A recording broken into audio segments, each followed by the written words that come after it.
सिर्फ 1 मिनट। अगर किसी मामले पर एक आदमी 100% सही हो तो इसका मतलब ये नहीं होता है कि दूसरा जो इसे इख्तलाफ करेगा वो लाजमी गलत होगा। दो आदमी अलग अलग राय के साथ अपनी जगह दुरुस्त हो सकते हैं, क्योंकि राय हमेशा अपने मुशाहिदात, मुताले और जाविया निगाह से बनती है जो अलग अलग हो सकते हैं। गुफ्तगू के लिए जरूरी ये है कि आप 10 बातों का लाजमी ख्याल रखें। पहली बात तो यह है कि अपने ख्यालात को मुस्बत अंदाज में पेश करें, दूसरों को एहसास न दिलाएं कि आप उनसे कोई बढ़तर चीज है। और दूसरी बात यह है कि दूसरों की बात सुनने के लिए तैयार रहें, सिर्फ अपनी बात करने की कोशिश न करें।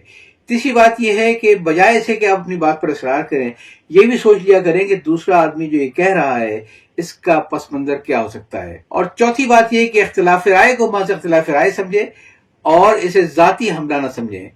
पांचवी बात यह है कि अपने जाती तजर्बात को दलील बनाकर पेश न करें और दूसरों पर जाती हमलों से परहेज करें। छठी बात यह है कि जबान का इस्तेमाल बहुत एहतियात से करें, सख्त या गुस्ताखाना जबान से गुरेज करें।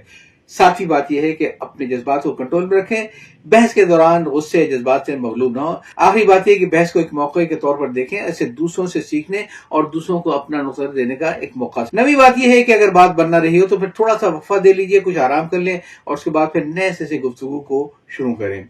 और आखिरी बात यह है कि बहस के बाद भी बाहिमी एहतराम को बरकरार रखें और एक दूसरे के साथ उसी मोहब्बत से मिलते रहें जैसा आप बहस से पहले मिलते थे।